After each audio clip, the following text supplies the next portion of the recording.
इस वीडियो में आज हम MS एक्सेस का माइक्रोसॉफ्ट एक्सेस का एक तारुफ पढ़ेंगे और ये जानेंगे कि ये होता कैसे है और इसको हम बुनियादी तौर पे क्यों इस्तेमाल करते हैं। माइक्रोसॉफ्ट एक्सेस दरअसल एक सॉफ्टवेयर है जो कि माइक्रोसॉफ्ट ने 1992 में लॉन्च किया था और इसका मकसद क्या था? इसका मकसद था रिलेशनल डेटाबेस क्रिएट करना या रिलेशनल डेटाबेस बनाना और उसके साथ साथ ग्राफिकल यूजर इंटरफेस यानी GUI ये भी यूजर को प्रोवाइड करना। अब ये क्या होता है ग्राफिकल यूजर इंटरफेस, इस पर हम पहले भी एक वीडियो बना चुके हैं, लेकिन यहाँ पे आपको बताता चलूं कि ग्राफिकल यूजर इंटरफेस दरअसल सॉफ्टवेयर का वो इंटरफेस होता है जो कि यूजर इस्तेमाल कर रहा होता है, जिसमें उसको मुख्तलिफ बटन्स वगैरह और मुख्तलिफ ऑप्शंस नजर आते हैं जहां पे वो क्लिक कर सकता है या उस सॉफ्टवेयर को इस्तेमाल कर सकता है और उस GUI के पीछे एक रिलेशनल डेटाबेस काम कर रहा होता है। मुख्तलिफ सॉफ्टवेयर डेवलपर जो हैं वो माइक्रोसॉफ्ट एक्सेस का इस्तेमाल करते हैं ताकि वो कोई भी एप्लीकेशन सॉफ्टवेयर बना सकें। यानी एक एप्लीकेशन सॉफ्टवेयर में दो अहम चीज़ें होती हैं। एक होता है उसका ग्राफिकल यूजर इंटरफेस यानी जो आपको फ्रंट पे जो उसका व्यू नज़र आ रहा होता है और उसके बैक पे एक रिलेशनल डेटाबेस काम कर रहा होता है। तो ये रिलेशनल डेटाबेस बनाने के लिए हम क्या करते हैं कि MS एक्सेस का हम इस्तेमाल करते हैं। और MS एक्सेस जो है वो लैंग्वेज सपोर्ट करता है विजुअल बेसिक। विजुअल बेसिक दरअसल एक हाई लेवल प्रोग्रामिंग लैंग्वेज है जिसमें हम प्रोग्राम्स बनाते हैं और फिर क्या होता है कि हम जब अपना कोड कंप्लीट कर लेते हैं तो हम उसको अपने डेटाबेस के साथ कनेक्ट करते हैं और वो डेटाबेस किस में क्रिएट किया होता है? MS एक्सेस में।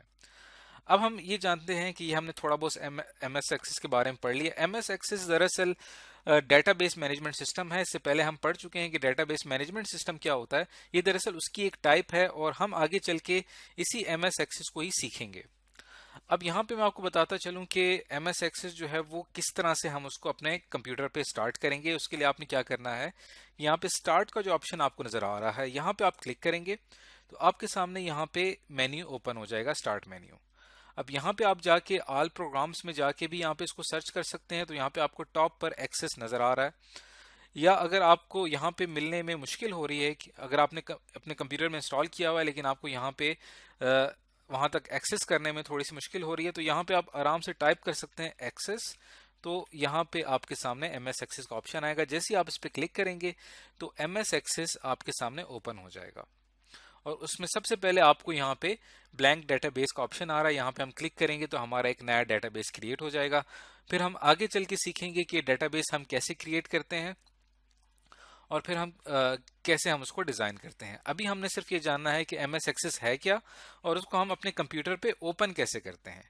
तो ये आपने इसको ओपन कर लिया MS एक्सेस को।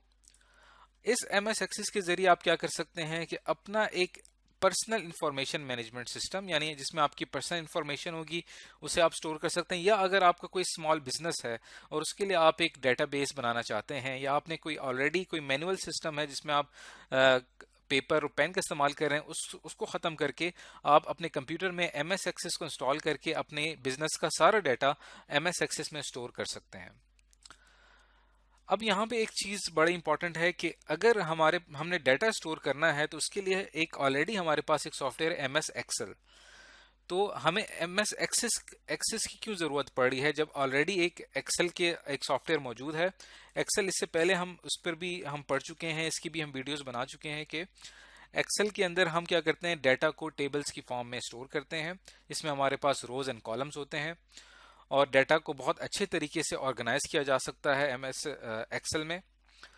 लेकिन फ़र्क क्या है कि MS एक्सेल में जो आपने डाटा स्टोर किया है और जो एक्सेस में स्टोर किया उसमें क्या फ़र्क है। अब आप देख सकते हैं कि ये एक्सेल की एक स्क्रीन आपके सामने मौजूद है। यहाँ पे भी आपके पास रोज एंड कॉलम्स मौजूद हैं। यहाँ पे अगर मैं डाटा स्टोर करना चाहता हूँ तो यहाँ पे भी हम डाटा स्टोर कर सकते हैं। और यहाँ पे लेट्स सपोज मैंने अगर स्टूडेंट का डाटा स्टोर करना है तो मैं यहाँ पे कॉलम बना लूँगा रोल नंबर और इसके साथ एक दूसरा कॉलम हम यहाँ पे बनाएंगे नेम। उसके साथ हम और जो भी स्टूडेंट से रिलेटेड कॉलम्स हैं वो हम यहाँ पे बनाते जाएंगे और उस फाइल को मैं सेव कर लूँगा स्टूडेंट के नाम से। तो स्टूडेंट का डाटा मेरे पास सेव हो जाएगा। तो ऑलरेडी अगर ये फैसिलिटी हमारे पास है तो फिर हम MS एक्सेस का इस्तेमाल क्यों कर रहे हैं? उसकी वजह यह है कि MS एक्सेस ना सिर्फ डाटा स्टोर करता है बल्कि उस डाटा को एनालाइज भी करता है। एनालाइज इस तरह से करता है कि उस डाटा में जो है वो हम आसानी के साथ ये जान सकते हैं कि उस डेटा के अंदर किस तरह से हम रिकॉर्ड को जो है वो ज़्यादा बेहतर तरीके से मैनेज कर सकते हैं। और सबसे जो इम्पोर्टेंट फीचर है एमएस एक्सेस का वो ये है कि हम डेटा फाइल्स को कनेक्ट कर सकते हैं। जैसे कि एमएस एक्सेल के साथ मसला ये है कि अगर आप एक फाइल बना लेंगे, एक स्टूडेंट की फाइल होगी, एक टीचर की फाइल होगी, ये सेपरेट फाइल्स होंगे, लेकिन आप इन फाइल्स को आपस में जोड़ नहीं सकेंगे, कनेक्ट नहीं कर सकेंगे। जबकि एक्सेस का फ़ायदा ये है कि हम यहाँ पे मुख्तलिफ टेबल्स क्रिएट करेंगे और हर टेबल को एक दूसरे के साथ जोड़ सकेंगे, कनेक्ट कर सकेंगे। इस वजह से एमएस एक्सेस जो है वो इस्तेमाल होता है रिलेशनल डेटाबेस में। रिलेशनल डेटाबेस इससे पहले हमने पढ़ा था, इसमें एक टेबल जो है की इंफॉर्मेशन दूसरे टेबल के साथ आपस में कनेक्ट होती है। तो ये फैसिलिटी हमें प्रोवाइड करता है एमएस एक्सेस। तो इस वजह से एमएस एक्सेस जो है वो हम यूज करते हैं अपना डेटाबेस क्रिएट करने के लिए। तो इस वीडियो में आज हमने पढ़ा कि एमएस एक्सेस क्या होता है, उससे हम किस तरह से अपने कंप्यूटर में ओपन करते हैं। आगे चल के हम सीखेंगे कि हम एमएस एक्सेस में डेटाबेस कैसे क्रिएट करते हैं।